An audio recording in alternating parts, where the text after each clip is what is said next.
Friends, thank you for being here today. What if I told you that the very people sworn to uphold the law in a federal courtroom were physically removed by U.S. Marshals, not for a technicality, but for a complete explosive collapse of professional ethics? And perhaps more importantly, how does a legal defense team go from a winning strategy to being ejected from the building and facing disbarment in the span of a single morning?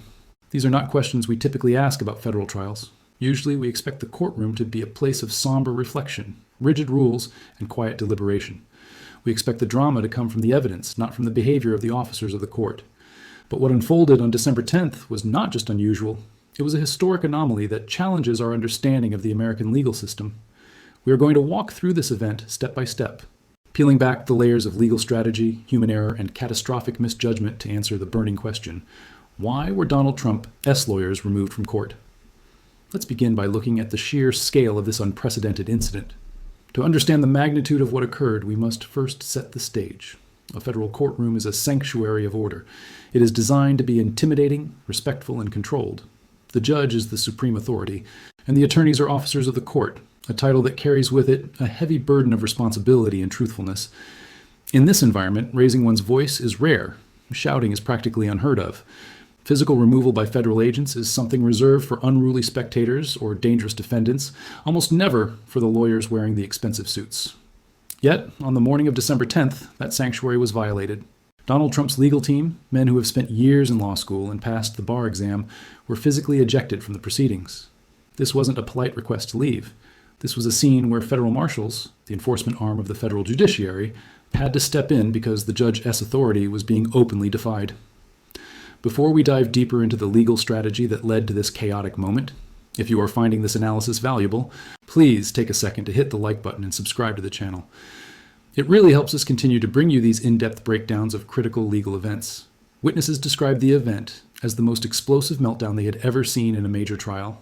The catalyst? Not a smoking gun weapon, not a secret tape recording, but a single piece of paper, an email dated August 2022. This document, introduced by the prosecution, triggered a chain reaction that turned a legal proceeding into a chaotic scene reminiscent of a reality television drama rather than a court of law. We are talking about licensed attorneys screaming that the proceeding was a kangaroo court while being escorted out. We are talking about professionals risking their licenses, facing contempt charges, and potentially inviting their own criminal liability. When a federal judge orders marshals to remove counsel, it signals a breakdown so severe that the trial literally cannot continue with those individuals present. It is the judicial equivalent of a pilot being removed from the cockpit mid-flight because they refuse to follow air traffic control. To truly appreciate the tragedy of this collapse, we have to look at the context before the explosion.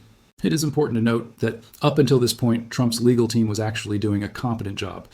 In the weeks leading up to December 10th, they had adhered to courtroom protocols. They were polite, they were prepared, they were chipping away at the government's case. Their strategy was sound.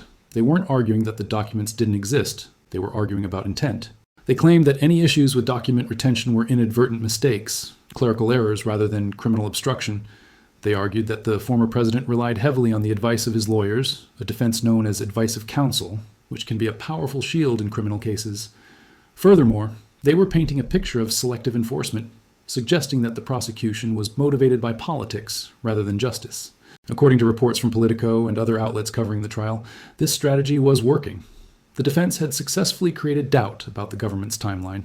They had cross-examined prosecution witnesses effectively, getting them to admit that there were ambiguities in how email chains were handled and how documents were stored. Legal analysts observing the trial were beginning to whisper that Trump might actually have a path to an acquittal, or at least a hung jury on several of the charges. Reasonable doubt is a high bar for prosecutors to clear, and the defense was doing a good job of muddying the waters. This context is crucial because it makes the subsequent meltdown even more baffling. This wasn't a desperate team backed into a corner with no other options. This was a team that was holding its own. They had momentum. They had the appearance of professionalism. They were playing the game by the rules and scoring points. But the prosecution had an ace up their sleeve. For days, they had been laying the groundwork for a specific revelation. They had introduced testimony about document retention policies. They had established timelines through phone records. They were building a narrative that moved the case from simple negligence to intentional obstruction.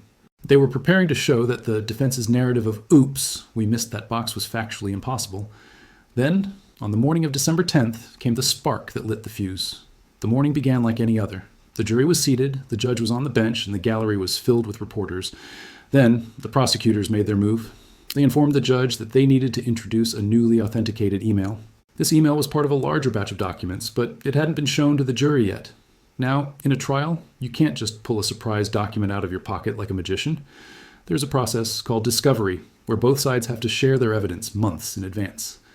The prosecution stated that this email had been part of the discovery process, but they were now ready to use it to prove a specific point.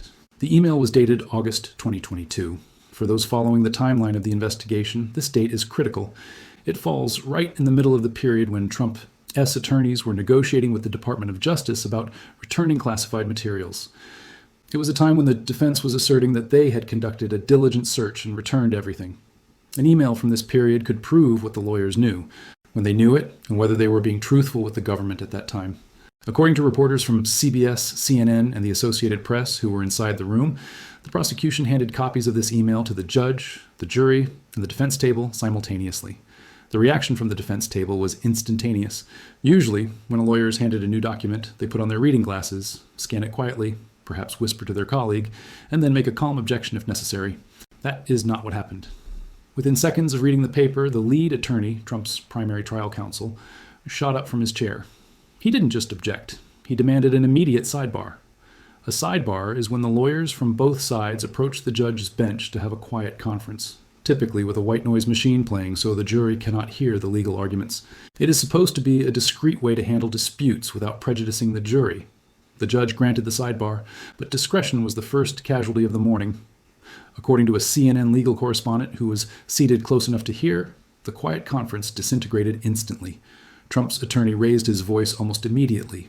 He told the judge, with rising aggression, that the email was fabricated. He accused the government, right there at the bench, of manufacturing evidence. The judge, trying to maintain control, warned him to lower his voice. The jury was just a few feet away, and while they couldn't hear every word, they could certainly hear the tone and see the aggression. Instead of complying, the attorney got louder. He insisted that the court needed to declare a mistrial immediately. He was frantic, claiming that the document was a fraud. Realizing the situation was spiraling, the judge called a recess and ordered the jury removed from the courtroom. She knew that what was about to happen could not be witnessed by the men and women who would decide the verdict. This brings us to the moment the trap was sprung.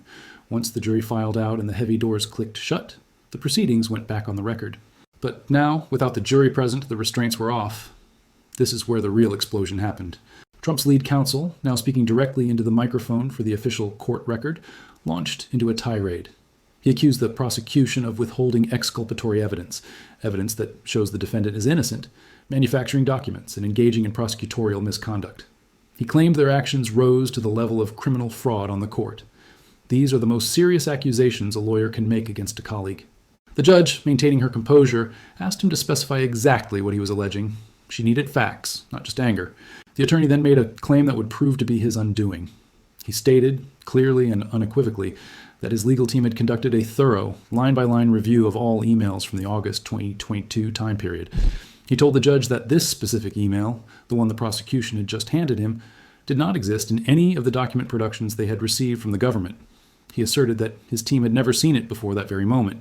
It was a bold, factual claim. He was staking his entire professional credibility on the assertion that the prosecution had just forged a document and sprung it on him. Then, the prosecutor stood up. In stark contrast to the defense attorney shouting, the prosecutor was calm. She didn't need to shout because she had the ultimate weapon in a legal battle, receipts.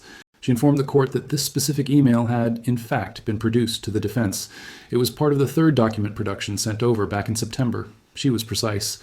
She revealed that the defense team had not only received the email, but they had also referenced the same email thread in one of their own pretrial motions. They had used it to argue a legal point weeks earlier. However, when they used it, they had conveniently left out the most damaging portion of the conversation. The prosecutor then walked to the bench and handed the judge a copy of the defense's own motion. She had highlighted the footnote where they cited the email thread number. It was a devastating checkmate. The defense attorney had just spent 10 minutes screaming that the document didn't exist and that the government had forged it. Now, the judge was holding proof that the defense attorney's own team had read it, filed it, and cited it in a court document. The atmosphere in the courtroom became electric. Reporters noted that the lead attorney's face turned bright red. He had been caught in a lie. Now, in the legal world, mistakes happen. With millions of documents, it is possible to lose track of one. If the attorney had simply said, "Your Honor, I apologize. I misspoke," In the heat of the moment, I didn't recall that document. Let me consult with my team. The day might have been saved. The judge might have been annoyed, but she wouldn't have thrown him out. But he didn't apologize. Instead of backing down, he doubled down. He insisted the prosecutor was lying. He claimed that the production index must be wrong, that this was a setup, and that the email in their files must have been altered after the fact. He was now weaving a conspiracy theory on the fly to cover his mistake. The judge was clearly losing patience.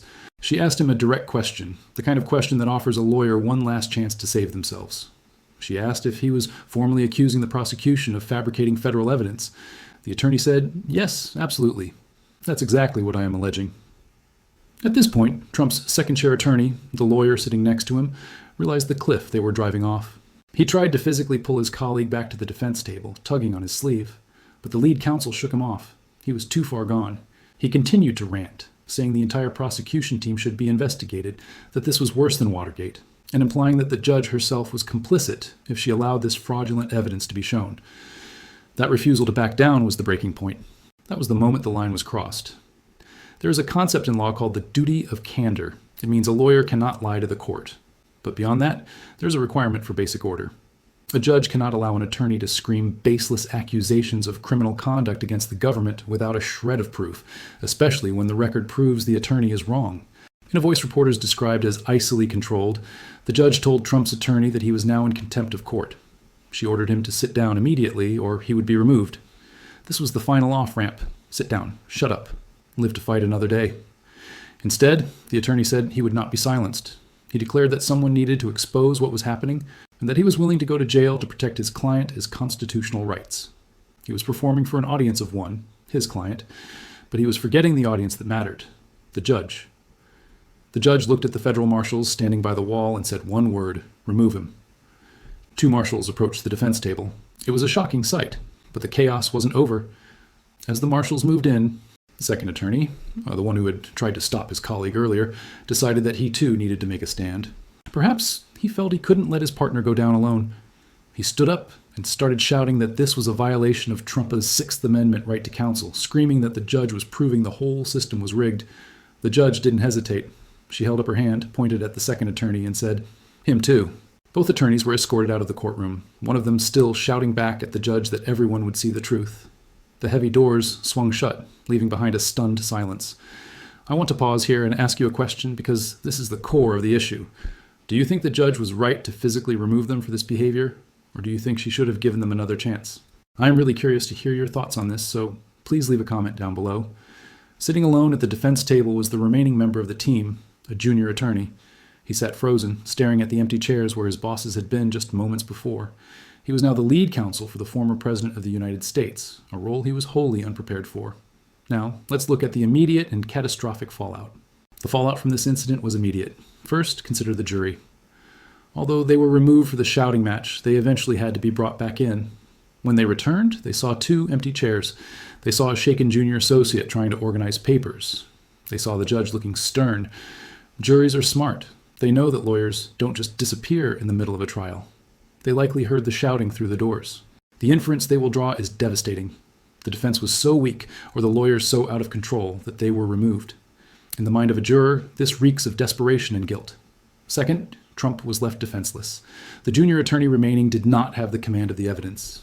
He hadn't prepared the cross-examinations for the upcoming witnesses.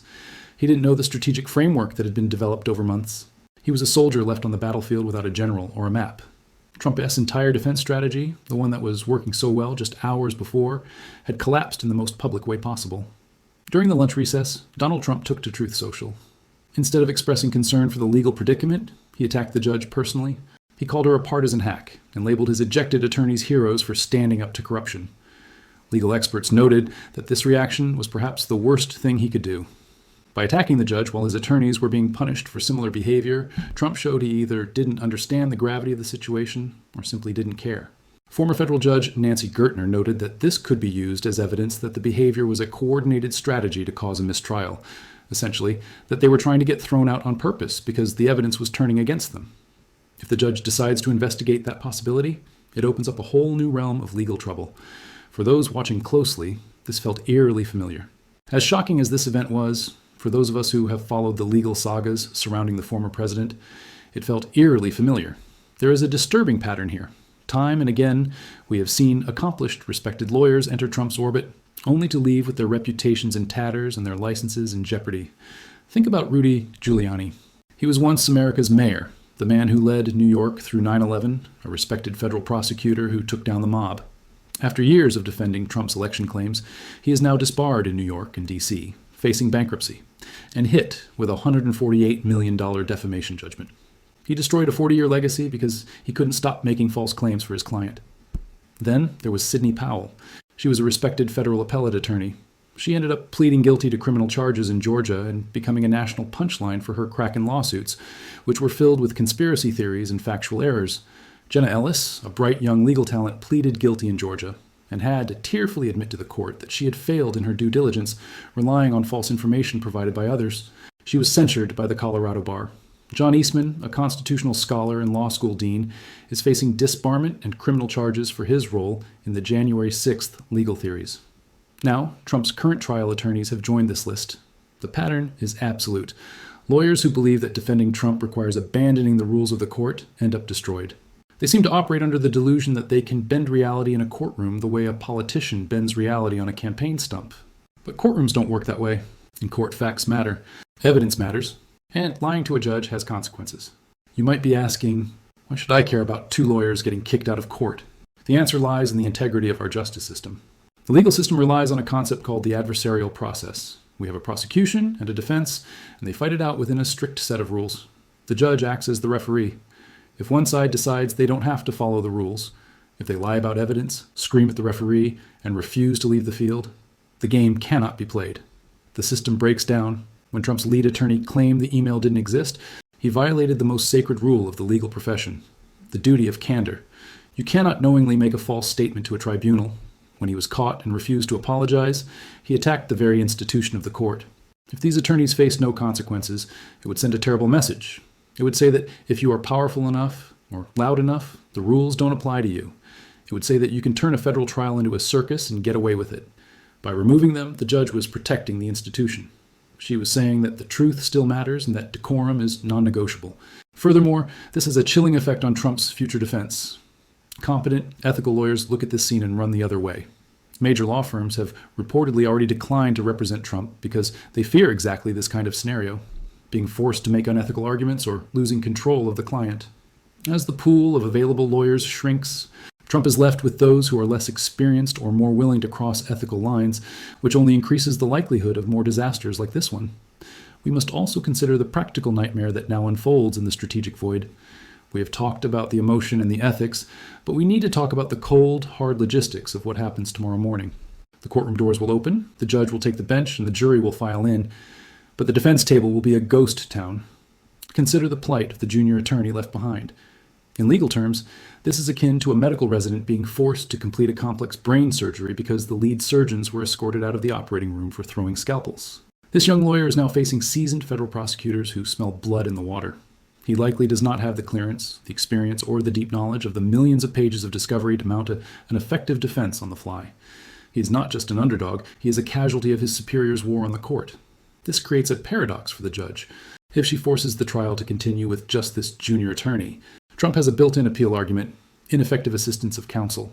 He can claim he didn't have a fair trial because his lawyer was incompetent or overwhelmed.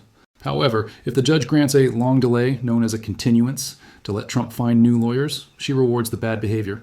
She gives the defense exactly what they often want. Time. Time for memories to fade, time for political winds to shift, time to delay the verdict until after an election. It is a poison pill strategy. By blowing up the trial, the ejected attorneys may have handed their client a chaotic lifeline. And where does Trump find new counsel? This is the silent crisis brewing in the background. In the past, a former president would have his pick of the finest legal minds in the country, the white shoe firms of New York and Washington. But those firms operate on reputation. They see what happened on December 10th, lawyers being physically removed, facing disbarment, being humiliated globally, and they lock their doors. They know that representing this client often means being asked to cross lines that no ethical lawyer can cross.